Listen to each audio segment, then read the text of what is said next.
One bunch of grapes. Takeo Arishima. When I was little, I loved to draw. The school I attended was in an area of Yokohama known as Yamate, where only Westerners lived. All my teachers were Westerners, and every day on my way to and from school, I passed through a coastal street lined with hotels and Western businesses.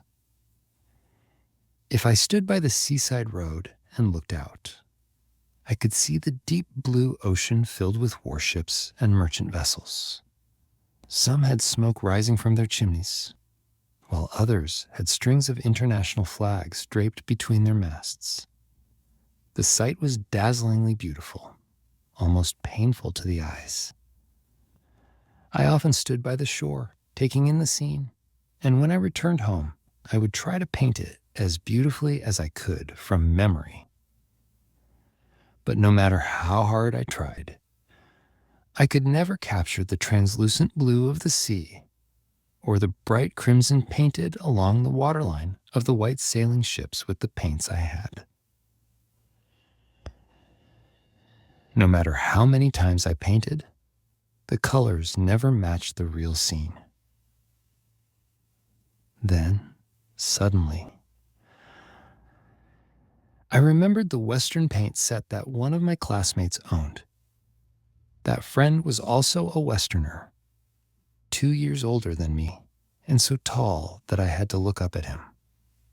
Jim's paint set was an imported, high-quality one. Inside a light wooden box, 12 colors of paint were arranged in 2 neat rows, each compressed into small, rectangular cakes, like ink sticks. Every color was beautiful, but the deep blue and crimson were so stunning that they took my breath away. Despite being taller than me, Jim was much worse at drawing. Yet, when he used those paints, even his clumsy pictures looked somehow beautiful. I always envied that. If only I had those paints, I thought, I could paint the ocean so that it truly looked like the sea. I resented my own poor quality paints as I thought about this. From that day on, I wanted Jim's paint set more than anything. But for some reason, I felt too timid to ask my father or mother to buy it for me. Instead, I spent days thinking about that paint set, unable to get it out of my mind. I can no longer remember exactly when it was, but it must have been autumn. The grapes were ripe. After all, the weather that day was like those clear autumn days before winter arrives, when the sky seems so vast and transparent that you feel as if you could see straight through to its depths. We ate our lunch together with our teacher. But even during that enjoyable meal, I couldn't settle down. My heart felt heavy in stark contrast to the bright, open sky. I was lost in my own thoughts. If someone had noticed me, they might have seen that my face had turned pale.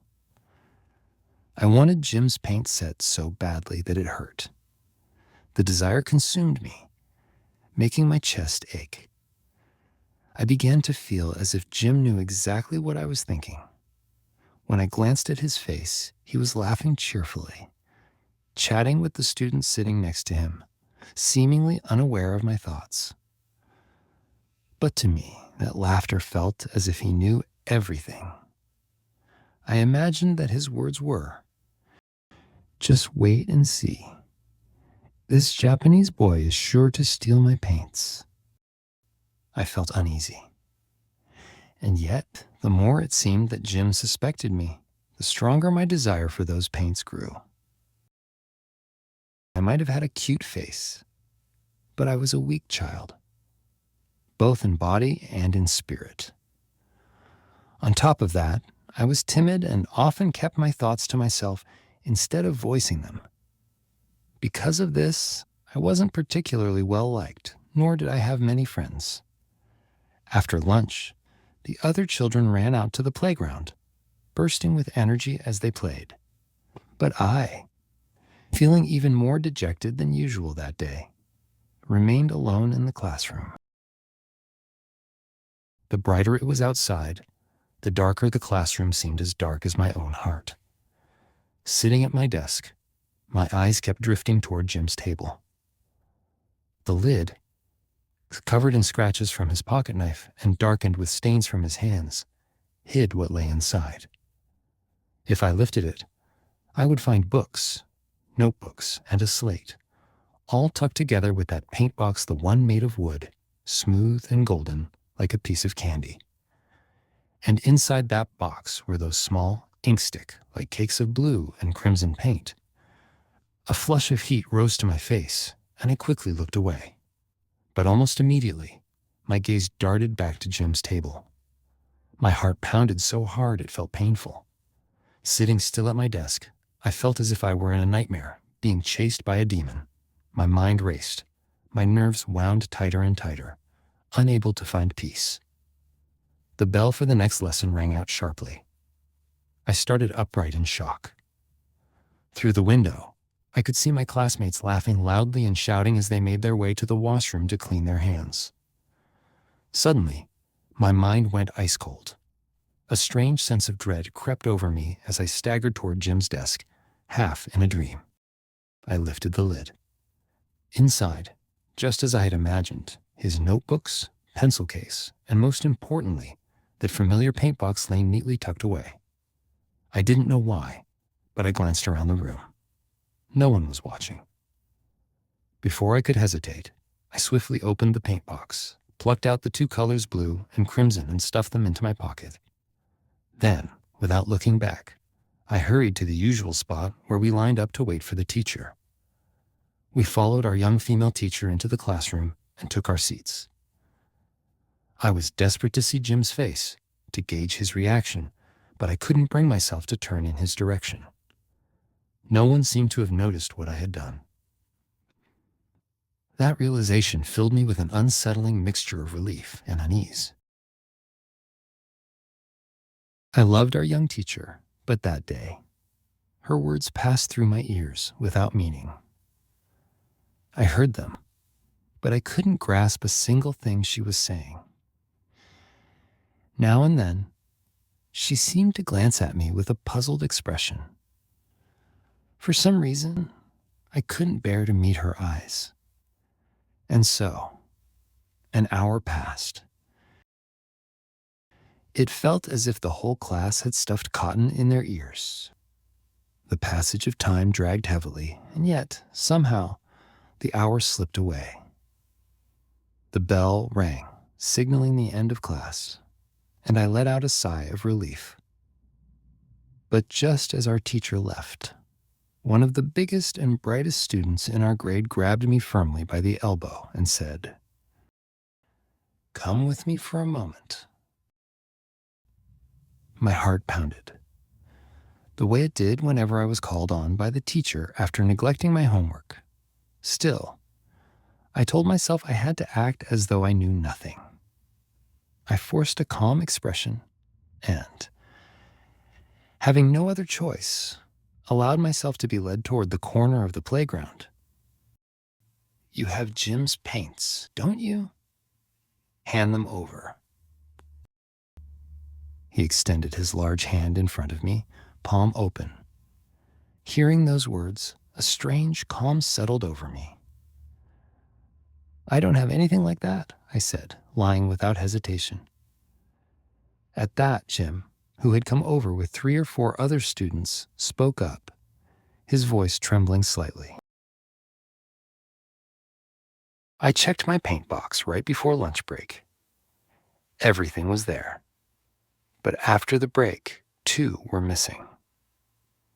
And the only person who stayed in the classroom during lunch was you."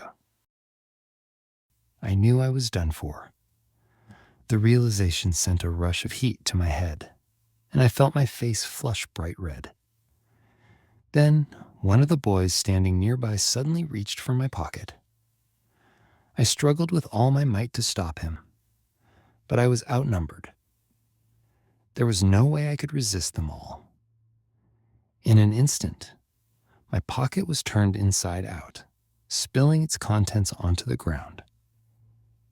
Marbles lead tokens, and unmistakably, the 2 stolen paint blocks. The boys glared at me with contempt, their faces saying, "See? We knew it."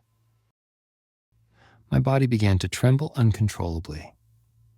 The bright day seemed to darken before my eyes. It was such a beautiful afternoon.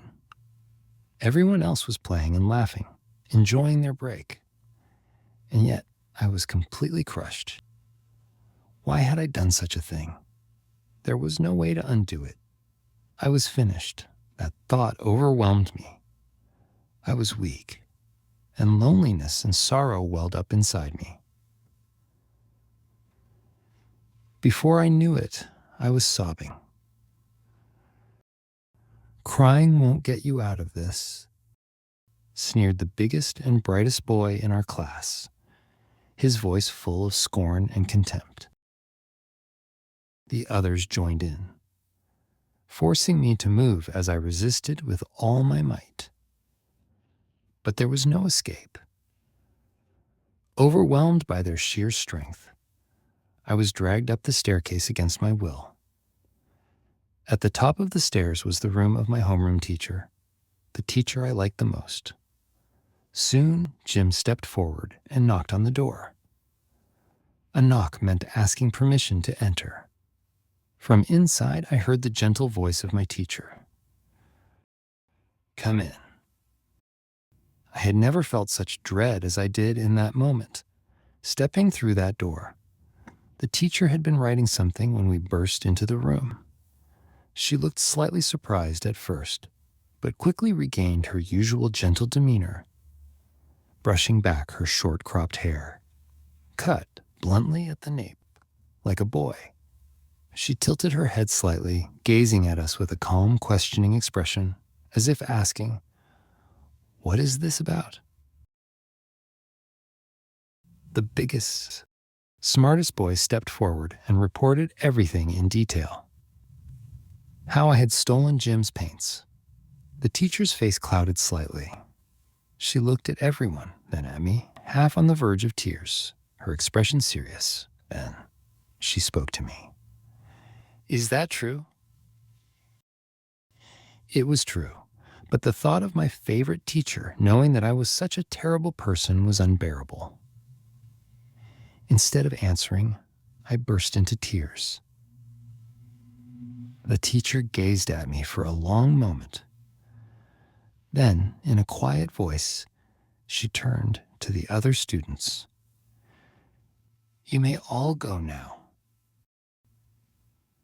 The students hesitated for a moment, as if they had expected more, then reluctantly filed out, their footsteps fading as they descended the stairs.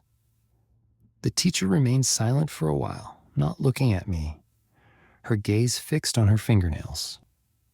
Then, quietly, she stood up, came over and wrapped her arm gently around my shoulder. "Have you returned the paints?" she asked softly. I wanted her to be absolutely sure that I had, so I nodded deeply, firmly. "Do you regret what you did?" When she asked that again, in the same calm voice, I couldn't hold it in any longer. I trembled all over, my lips quivering no matter how hard I bit down on them. My sobs came out in gasps, and tears streamed uncontrollably from my eyes. At that moment, I felt as if I wanted nothing more than to disappear, to simply die in her embrace. "You don't need to cry anymore," she said. "It's enough that you understand now. So let's stop crying, all right? You don't have to go back to class for the next lesson. Instead, I want you to stay here in my room. Just stay here quietly until I come back from the classroom. Will you do that?" She guided me to sit on the long bench. At that moment, the school bell rang again. The teacher picked up a book from her desk, then looked at me for a moment. Then, from the vine that had climbed all the way up to the second-floor window, She plucked a small cluster of Western grapes and placed them gently on my lap, where I sat, still sobbing. Without another word, she quietly left the room.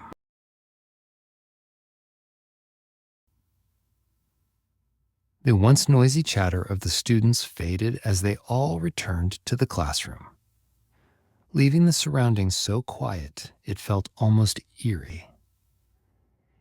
I was overcome with loneliness, a deep sadness that I couldn't bear, thinking about how much I had hurt my favorite teacher.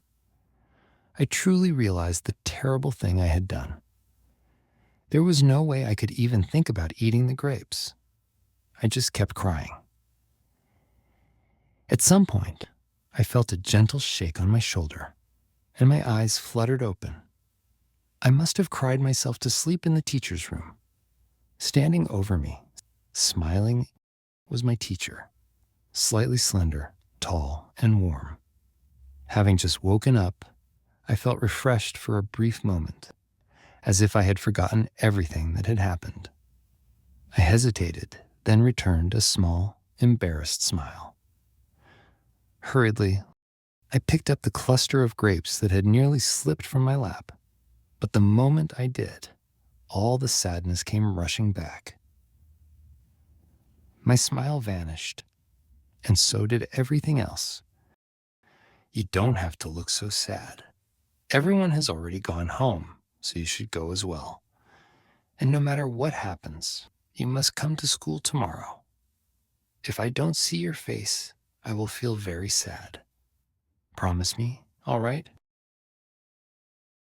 Saying this, the teacher gently placed the bunch of grapes into my bag. I walked home along the usual seaside road, absent-mindedly watching the ocean and the ships. The scenery, which I usually loved, felt dull and uninteresting that day. When I got home, I ate the grapes. They were delicious. But the next morning, I found myself unable to summon the will to go to school. I wished my stomach would start hurting. I wished I would get a headache. But that day, of all days, not even a single toothache came to my rescue. With no other choice, I left home reluctantly, dragging my feet as I walked. No matter how I thought about it, I couldn't imagine stepping through the school gate. Yet, as I recalled my teacher's parting words, I realized something. I wanted, more than anything, to see her face again. If I didn't go, she would surely feel sad. I wanted to be looked at once more with her kind eyes. That one thought alone made me take the final step, and I passed through the school gate. And what do you think happened next? First, as if he had been waiting eagerly, Jim came running toward me and took my hand. He gripped it firmly, pulling me along with surprising warmth. Without a word about yesterday, he kindly led my hesitant steps toward the teacher's room. I didn't understand what was happening. I had imagined that when I arrived at school, everyone would keep their distance, whispering behind my back, "Look, the lying thief of a Japanese boy has come." Yet, instead of cold stares and cruel words, I was met with kindness. It was so unexpected that I felt almost uneasy.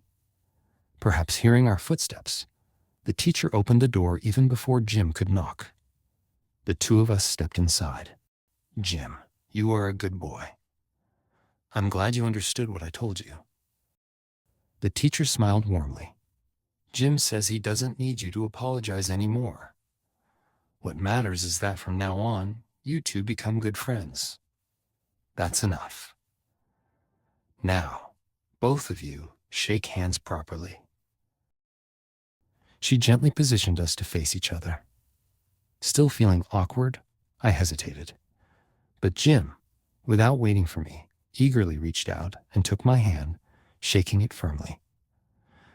I didn't know how to express the happiness that flooded my heart.